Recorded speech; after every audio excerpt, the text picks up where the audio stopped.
6-year-old Sophia had been placed in 12 different homes in 3 years, and she'd never spoken in any of them.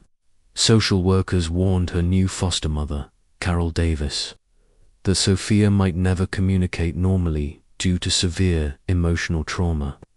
But Carol saw past the silence to the intelligent, observant child underneath. After months of reading stories, singing lullabies, and showing unconditional love to a child who couldn't respond, Carol was about to discover that sometimes the most powerful words are worth waiting for. Welcome to the Human Stories. Before we begin, tell us in the comments, where in the world are you watching from today?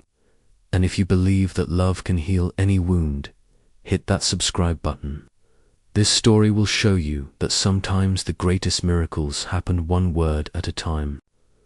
Sophia Martinez sat in the corner of her new bedroom, clutching a worn teddy bear that was the only possession she'd carried through 12 different foster homes.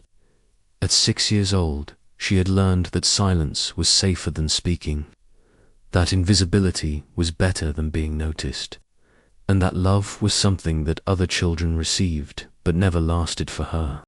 "Sophia, sweetheart, would you like some cookies?" Carol Davis asked gently, entering the room with a plate of homemade chocolate chip cookies still warm from the oven. Sophia looked up with dark eyes that held far too much sadness for a 6-year-old, but she didn't respond. She never responded. Not with words, not with nods, not even with gestures. The trauma of losing her parents in a car accident when she was 3, followed by 3 years of failed placements, had locked her voice away so completely that some specialists wondered if she'd ever speak again. Carol knelt down to Sophia's level, placing the cookies on the small table beside her. "I'll just leave these here in case you get hungry, okay? And remember, there's no rush for anything here. You can take all the time you need." As Carol turned to leave, she noticed something that made her heart ache. Sophia had arranged her few belongings: the teddy bear, a small book, and a photograph of her parents in a perfect line by the door, as if she was ready to pack and leave at any moment. It was the behavior of a child who had learned not to get too comfortable anywhere. Ms. Davis, social worker Janet Williams, had warned during their initial meeting, "I need to be completely honest with you about Sophia's case. She hasn't spoken a word in the 3 years since her parents died. We've tried speech therapy, play therapy, even specialized trauma counseling. 12 families have tried to help her, and each placement has failed." "Why did they fail?" Carol had asked. "Different reasons. Some families expected too much too fast. Others got frustrated with her silence and felt like they couldn't connect. A few even returned her after just weeks, saying they didn't feel equipped to handle a special needs child." Carol had listened to this information with a breaking heart, imagining a little girl being passed from home to home, each rejection confirming her belief that she was unlovable. "Janet, what does Sophia need most?" "Honestly, patience, and someone who won't give up on her. But I have to warn you, there's no guarantee she'll ever speak normally.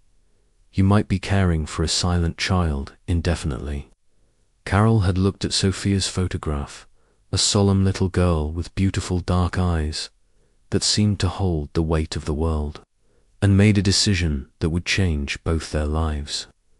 "Then I'll love a silent child indefinitely."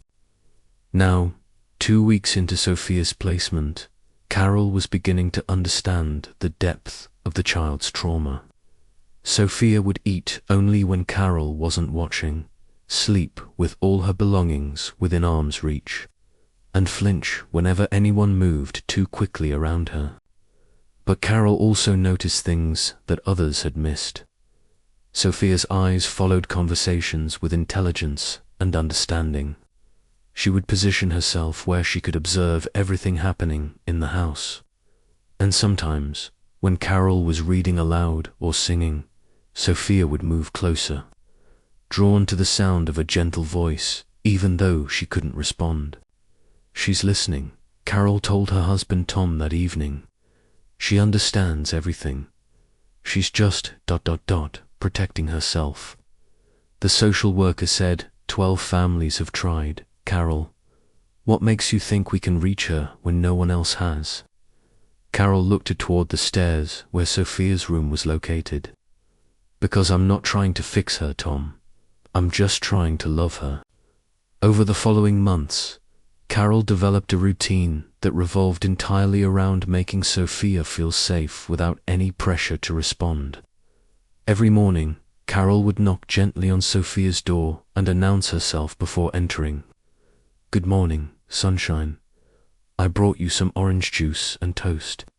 I'll be downstairs when you're ready to come down. No rush at all." Every evening, Carol would sit in the rocking chair beside Sophia's bed and read stories aloud, never expecting a response, but always hoping for connection. "Tonight, we're reading about a little girl who could talk to animals," Carol would say softly. "I think you'd like her. She's brave like you."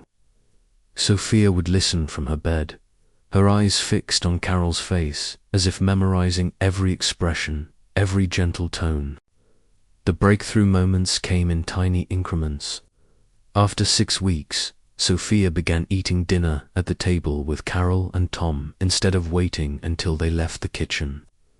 After 2 months, she started following Carol around the house, staying just close enough to observe, but far enough away to escape if needed. After 3 months, Sophia did something that made Carol cry with joy. She brought her worn teddy bear downstairs for the first time, placing it carefully on the couch beside where Carol sat reading. "Thank you for sharing your friend with me," Carol said softly, gently touching the teddy bear's worn fur. "He looks like he's been a very good friend to you." Sophia nodded, the first voluntary response she'd given to anyone in 3 years. Carol's eyes filled with tears, but she kept her voice calm and gentle. "Nodding is a wonderful way to talk to me, sweetheart.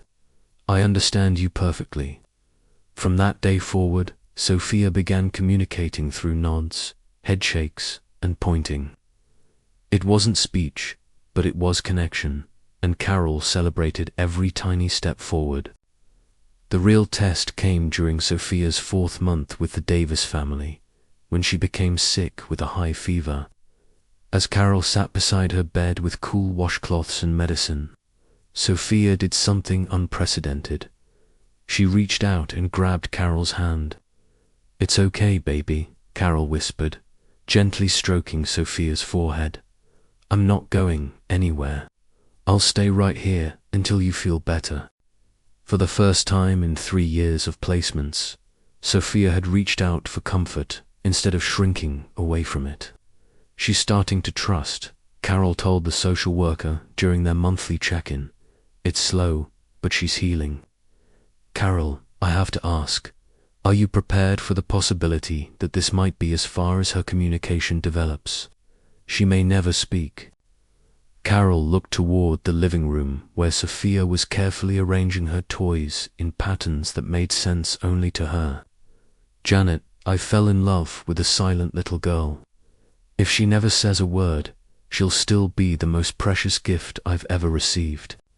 But Carol had begun to notice something new in Sophia's behavior. The child would move her lips silently sometimes, as if practicing words she wasn't ready to say aloud. She would point to pictures in books with increasing excitement, as if she had opinions she wanted to share but couldn't yet voice. And during their nightly story time, Carol noticed that Sophia's breathing would change during emotional parts of the stories, as if she was feeling the characters' emotions and wanted to respond. The breakthrough came on a quiet Sunday morning in December, exactly 8 months after Sophia had arrived at the Davis home. Carol was in the kitchen making pancakes, Sophia's favorite breakfast, when she heard a sound that made her freeze in place. Sophia was humming. It was barely audible, just a soft melody that Carol recognized as the lullaby she sang every night before Sophia went to sleep. But it was Sophia's voice, the first intentional sound she'd made since arriving. Carol continued cooking, afraid that acknowledging the humming might make it stop. But her heart was racing with excitement and hope. "Sophia," Carol called gently. "Breakfast is ready when you are, sweetheart." Sophia appeared in the kitchen doorway, and for the first time she was smiling. Not just the polite expression she'd learnt to wear, but a genuine, joyful smile that transformed her entire face. Carol placed the pancakes on Sophia's plate, adding extra syrup just the way she'd learnt Sophia liked it. As they sat down to eat, something magical happened. Sophia looked directly at Carol, took a deep breath, and spoke her first words in 3 years. "Thank you, Mama." The words were soft, hesitant, but clear as crystal. Carol's fork clattered to her plate as tears immediately filled her eyes. "Oh, sweetheart," Carol whispered, her voice breaking with emotion. "Did you just call me Mama?" Sophia nodded, her own eyes bright with tears. "Thank you, Mama, for not leaving me." Carol moved around the table and gently pulled Sophia into her arms, both of them crying tears of joy and healing. "I will never leave you, baby girl. Never. You're my daughter now, forever and always." "I love you, Mama," Sophia whispered against Carol's shoulder. "I was scared to say it because everyone always leaves when I love them." "Not me," Carol promised, holding her daughter close. "Loving me is the safest thing you'll ever do." That afternoon, Carol called social worker Janet Williams with the news that would change everything. "Janet, Sophia spoke today. Her first words were 'Thank you, Mama.'" There was silence on the phone before Janet's emotional response. "Carol, in 20 years of social work, I've never seen anything like this. You've given that little girl her voice back." "No," Carol replied, watching Sophia play with her toys while chattering softly to her teddy bear. "She gave me something much more precious. She taught me that love really can heal any wound, and that patience really can work miracles." 6 months later, the adoption was finalized. Sophia Davis, no longer Sophia Martinez, stood in the courtroom wearing a pretty dress and holding Carol's hand tightly. "Your Honor," Sophia said clearly, when the judge asked if she wanted to be adopted, "Carol is already my mama. This just makes it official." The judge wiped tears from his eyes as he signed the papers that made official what love had already accomplished. That night, as Carol tucked Sophia into bed in the room that was now permanently hers, Sophia looked up with the bright, trusting eyes of a child who finally felt safe. "Mama, will you sing the lullaby?" "Of course, baby girl." As Carol sang the same lullaby she'd sung for 8 months to a silent child, Sophia joined in, her sweet voice harmonizing perfectly with her mother's. The child who had been silent for 3 years was not only speaking, she was singing, laughing, and filling their home with the beautiful sound of healing. "Thank you for waiting for me to find my voice, Mama," Sophia whispered as Carol kissed her goodnight. "Thank you for teaching me that the most precious things in life are always worth waiting for," Carol replied. The little girl who had been given up on by 12 families had finally found her forever home. And her first words had been exactly what her mama needed to hear: gratitude, love, and the promise of a future filled with conversation, laughter, and the unbreakable bond between a mother and daughter who had chosen each other. Don't forget to like, share, and subscribe for more powerful stories every day. Where are you watching from? Drop your city in the comments. And if you believe that patience and love can work miracles, Subscribe for more stories that will restore your faith in the power of human kindness.